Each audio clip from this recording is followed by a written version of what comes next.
नमस्कार दोस्तों, आपका दिल से स्वागत है द स्टोरी इंस्पायर्ड चैनल पर। यह कहानी एक ऐसी सच्चाई को उजागर करती है जिसे हम अक्सर नजरअंदाज कर देते हैं।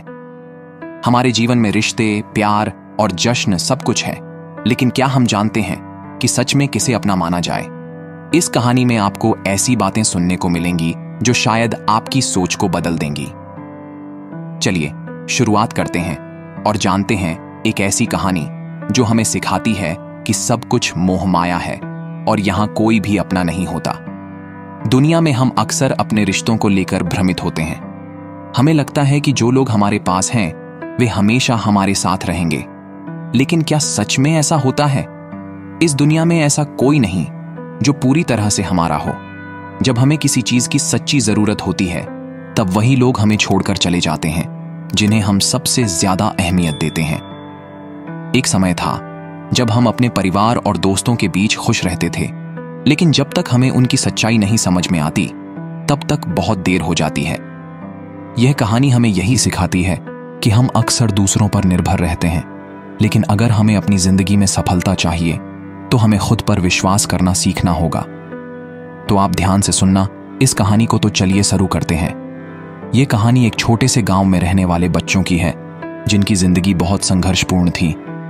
इन बच्चों के माता पिता बचपन में ही चल बसे थे और यही कारण था कि इन बच्चों ने बहुत जल्दी अपनी जिम्मेदारियां समझ ली थीं। 3 भाई और 1 बहन इस गांव में रहते थे और उन्हें अपने जीवन की शुरुआत में बहुत कठिनाई का सामना करना पड़ा था। शुरुआत में उनकी जिंदगी बेहद कठिन थी क्योंकि माता पिता की कमी के कारण उन्हें हर काम खुद ही करना पड़ता था। लेकिन समय के साथ उनके दिल में एक दूसरे के प्रति सहानुभूति और प्यार बढ़ने लगा। भाइयों ने जंगल में लकड़ी काटने का काम शुरू किया, जबकि बहन घर का काम संभालने लगी। बहन ने अपने भाइयों के लिए खाना पकाना, घर के अन्य काम करना और उनके लिए सबसे अच्छा करने की कोशिश की। भाइयों और बहन के बीच का यह प्यार और साथ निभाने की भावना ही उनकी ताकत बन गई थी। दिनों के साथ वे धीरे धीरे सीखने लगे कि जीवन के छोटे छोटे संघर्षों से कैसे जूझना है। एक दिन जब भाइयों ने जंगल से लकड़ी काटकर बाजार में बेची तो उन्होंने उस पैसे से चावल और मछली खरीदी। बहन ने सबको स्वादिष्ट भोजन तैयार किया और वे सब मिलकर खाना खाते थे। इस तरह उनका जीवन धीरे धीरे आसान होता गया था। लेकिन एक दिन जब बहन रसोई में काम कर रही थी, एक घटना घटी जिसने उनकी जिंदगी बदल दी। रसोई में काम करते हुए बहन का अंगूठा तेज चाकू से कट गया और खून बहने लगा। बहन ने सोचा कि अगर भाइयों ने देख लिया तो वे बहुत दुखी हो जाएंगे, इसलिए उसने खून को छिपाने का फैसला किया। उसने अपना दुपट्टा उस पर लपेटने की कोशिश की, लेकिन फिर उसे समझ में आया कि यदि दुपट्टे पर खून के धब्बे पड़ गए तो भाइयों को संदेह हो जाएगा। उसने दीवार पर खून लगने का ख्याल भी किया, लेकिन फिर सोचा कि इससे भी वे सवाल पूछेंगे। इस प्रकार बहन परेशान हो गई क्योंकि वह किसी भी तरीके से अपने भाइयों को दुखी नहीं करना चाहती थी। वह सोचते सोचते अंत में उसे खून को उस सब्जी में मिला देने का विचार आया जिसे वह बना रही थी। जब भाइयों ने घर लौटकर खाना खाया तो उन्होंने इस सब्जी का बहुत तारीफ की। सभी 7 भाइयों ने यह कहा कि आज की सब्जी पहले से कहीं ज्यादा स्वादिष्ट थी। बहन खुश हो गई, लेकिन वह यह नहीं चाहती थी कि भाइयों को यह बात पता चले।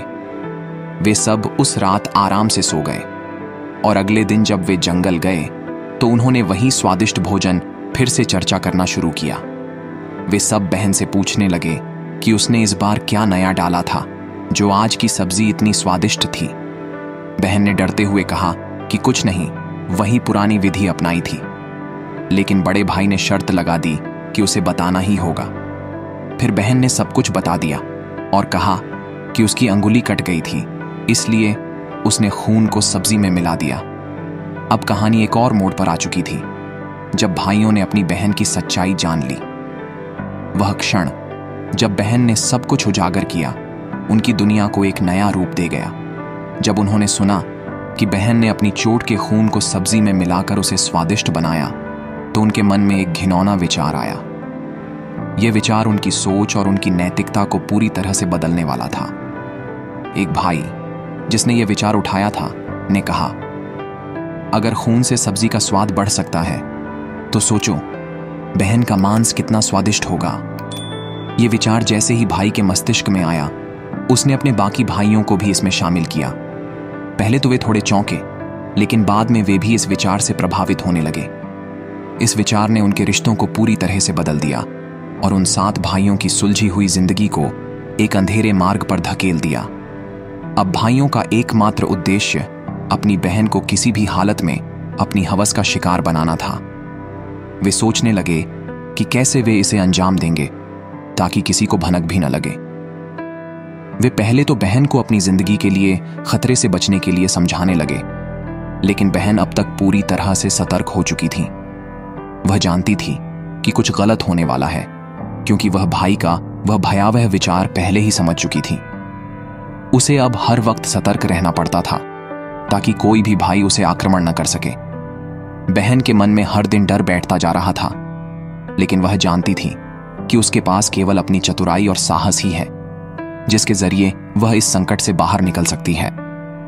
हालांकि वह अभी भी उम्मीद लगाई थी कि उसके भाई अपनी लालच पर काबू पा लेंगे और इस खतरे से उबरने के रास्ते ढूंढ पाएंगे, लेकिन वह दिन जल्दी ही आ गया जब भाइयों ने बहन के खिलाफ अपनी योजना को अंजाम देने की सोची। वे धीरे धीरे उसे अकेला करने की कोशिश करने लगे। पहले तो उन्होंने उसे घर के काम में व्यस्त रखने की कोशिश की, फिर धीरे धीरे उसे जंगल में अकेला भेजने के लिए बहाना बनाने लगे। लेकिन बहन की समझदारी और सतर्कता ने उन्हें कई बार धोखा दिया। वह जानती थी कि अगर वह एक पल के लिए भी अपने भाइयों की चालों में फंसी तो वह कभी भी उनके पंजे से बच नहीं पाएगी। एक दिन जब भाइयों ने उसे जंगल भेजने की योजना बनाई तो वह भाग गई और पास के एक मंदिर में जा छिपी। वह जानती थी कि यह उसका आखिरी मौका था और अब वह वहां से कभी नहीं लौटेगी। बहन ने अपनी जान बचाने के लिए साहस का परिचय दिया और इस तरह यह संघर्षपूर्ण कहानी एक नई दिशा में मुड़ गई, जिसमें उसके जीवन का सबसे बड़ा मोड़ आने वाला था। बहन का मंदिर में छिप जाना और अपने भाइयों से बचने की कोशिश एक नई शुरुआत थी। भाइयों ने जब देखा कि उनकी योजना नाकाम हो गई और बहन गायब हो गई तो वे घबराए। उन्हें समझ में ही नहीं आ रहा था कि बहन कहां गई और क्यों अचानक गायब हो गई। उन्होंने हर जगह उसे ढूंढा, लेकिन वह कहीं नहीं मिली। बहन ने एक मंदिर में जाकर भगवान से अपने प्राणों की रक्षा की और भगवान की कृपा से वह सुरक्षित रही। अब उसकी जिंदगी के एक नए अध्याय की शुरुआत हो रही थी। मंदिर में रहते हुए बहन ने भगवान से आशीर्वाद लिया कि वह अपनी जान बचाकर अपने भाइयों के झूठे आरोपों से मुक्त हो सके। वहां उसने संकल्प लिया कि वह अब कभी भी अपने भाइयों के पास वापस नहीं जाएगी। उसने यह भी ठान लिया कि उसे अपनी जिंदगी को एक नए तरीके से जीना होगा और अपने संघर्ष को आत्मविश्वास और साहस से बदलना होगा। बहन ने अपनी कहानी मंदिर के पुजारी को सुनाई और उन्होंने उसे ढांढस बंधाया और कहा कि भगवान हर कठिन समय में साथ होते हैं। लेकिन भाइयों को अब भी बहन के भागने की बात समझ में नहीं आई थी। वे मानते थे कि बहन को उनके साथ लौटकर आना चाहिए और किसी भी हालत में उन्हें अपना मन बदलने के लिए राजी करना चाहिए। इसके लिए उन्होंने गांव के बुजुर्गों और अन्य लोगों से सलाह ली, लेकिन कोई भी उनके साथ खड़ा नहीं हुआ। धीरे धीरे भाइयों को एहसास हुआ कि उनकी गलती बहुत बड़ी थी और अब यह उन्हें पूरी तरह से नुकसान पहुंचाने वाली है। उनका अपराध सिर्फ अपनी बहन के प्रति ही नहीं, बल्कि अपनी नैतिकता और रिश्तों के प्रति भी था। इसी बीच बहन ने तय किया कि अब वह इस गांव और परिवार के बंधनों से मुक्त होकर अपनी जिंदगी को नया दिशा देगी। वह नई उम्मीद के साथ अपने जीवन में आगे बढ़ने के लिए तैयार थी। उसने गांव छोड़ने और एक नए शहर में बसने का निर्णय लिया ताकि वह अपनी मेहनत और ईमानदारी से अपनी पहचान बना सके। अब उसकी जिंदगी सिर्फ उसकी अपनी थी और वह जानती थी कि इस कठिन यात्रा में उसकी मदद सिर्फ उसका विश्वास और संकल्प ही करेगा। समय के साथ बहन ने अपने दम पर एक छोटी सी दुकान खोली और अपनी मेहनत और ईमानदारी से वहां खूब नाम कमाया। धीरे धीरे उसकी सफलता की कहानियां आसपास फैलने लगीं और लोगों ने उसकी कड़ी मेहनत और संघर्ष की सराहना की। वह अब पूरी तरह से आत्मनिर्भर हो चुकी थी और उसने कभी पीछे मुड़कर नहीं देखा। भाइयों को अब अपनी गलती का एहसास हो चुका था। वे समझ चुके थे कि उनका लालच और बहन के प्रति उनका अपराध न सिर्फ परिवार की खुशियों को छीन चुका था, बल्कि उनका खुद का जीवन भी नष्ट कर दिया था। इस आत्मज्ञान के बाद वे बहन से मिलने के लिए मंदिर गए, लेकिन वह वहां नहीं मिली। उन्होंने बहुत खोजबीन की, लेकिन बहन के बारे में कोई जानकारी नहीं मिली। कुछ समय बाद उन्होंने यह स्वीकार किया कि बहन अब उनके जीवन का हिस्सा नहीं रही और उनकी गलती ने ही उन्हें उसकी जिंदगी से बाहर कर दिया था। दोस्तों, यह कहानी एक महत्वपूर्ण सच्चाई को उजागर करती है कि इस दुनिया में कोई किसी का नहीं होता।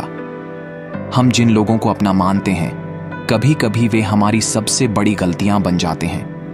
हमें यह समझना होगा कि जिनसे हम सबसे ज्यादा उम्मीदें रखते हैं, वे कभी भी हमें धोखा दे सकते हैं। लेकिन सबसे महत्वपूर्ण बात यह है कि हमें अपने ऊपर विश्वास रखना चाहिए। किसी भी स्थिति में हमें खुद को कमजोर नहीं पड़ने देना चाहिए। हमें अपनी मेहनत और ईमानदारी पर भरोसा करना चाहिए। यदि आपको यह कहानी प्रेरणादायक लगी हो तो कृपया इसे अपने दोस्तों के साथ साझा करें। हमारे चैनल बोधी थिंक स्पाई को सब्सक्राइब करें और ऐसी ही प्रेरणादायक कहानियों के लिए जुड़े रहें। धन्यवाद।